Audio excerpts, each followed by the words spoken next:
Bonjour mesdames, bonjour mesdemoiselles et bonjour messieurs, soyez les bienvenus sur Océane FM dans cette rubrique technique. Peut-être que vous ignorez les choses qui se passent autour de vous, qu'est-ce qui se trame au niveau technique, au niveau scientifique, au niveau bactériologique, au niveau historique peut-être même. Bonjour Eric, il est là pour vous expliquer tout ça. Oui, bonjour GG, bonjour tout le monde. Comment ça va aujourd'hui? Bien écoute, ça va super bien, j'espère que vous aussi, j'espère que toi aussi. Hein. Ah oui, moi ça va. Ça a l'air d'aller, oui. Ça a l'air. Ça va. Bah justement, on va parler de comportement. Oui. Société comportement d'ailleurs. Société comportement, et pas n'importe quel sujet, mon cher G. Je pense que tu t'en doutes. Un sujet assez grave quand même. Voilà, assez inquiétant, on en parle souvent dans le journal, notamment avec notre ami Georges. Georges Jourot, on va parler de la guerre Israël-Hamas.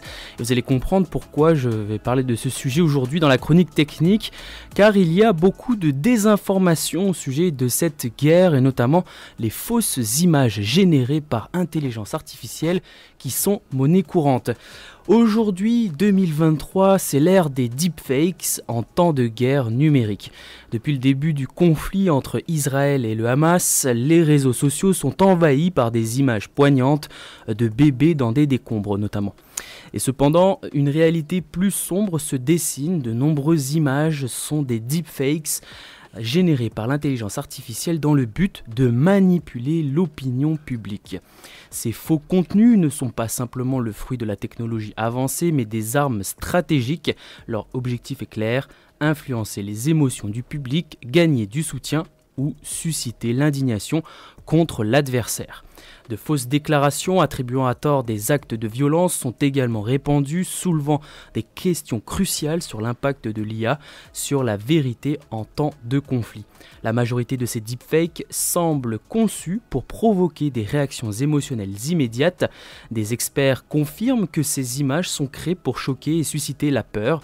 Malgré certains détails évidents révélant leur fausseté, ces contenus, souvent déchirants, sont massivement partagés, contribuant à la désinformation. La nécessité de lutter contre les deepfakes devient alors cruciale car leur sophistication augmente, posant une menace potentielle pour des événements futurs tels que les élections. Et les spécialistes suggèrent que la prochaine grande étape de l'IA devrait se concentrer sur la vérification de contenu indispensable pour plusieurs secteurs, dont le journalisme, l'éducation et la finance. C'était votre chronique technique et n'oubliez pas que la science n'est pas une vérité absolue et les scientifiques ne sont pas des génies innés. La science, c'est simplement l'exploration de l'inconnu pour comprendre le monde et le rendre meilleur. Je vous remercie. Ouais, et là, ça nous laisse quand même à réfléchir quant aux futures élections, que ce soit au niveau communal, régional, national, voilà. Provincial, voilà, tout peut se jouer à cause de deepfakes quand même. Hein. Et oui, et donc c'est pas parce qu'on est, vous allez sûrement dire, bon, c'est bon, nous on est en Nouvelle-Calédonie, on est une petite île éloignée de tout ça.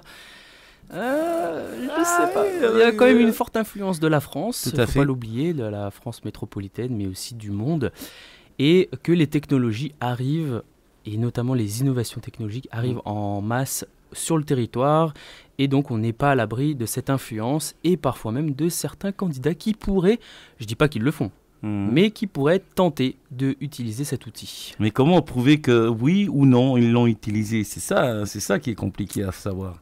C'est compliqué à savoir, et d'ailleurs même pour, à part les experts, il faut réussir à convaincre.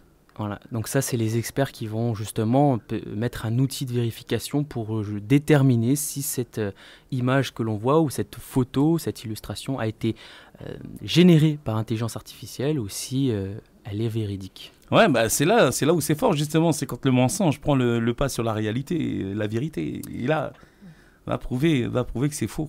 Ouais, c'est compliqué là. Ouais. Oui. Bon bah allez, bon courage à vous qui envisagez peut-être un poste à la présidence. Vous savez, vous avez certains outils à votre disposition. Merci Eric. Merci Gégé. Bye bye.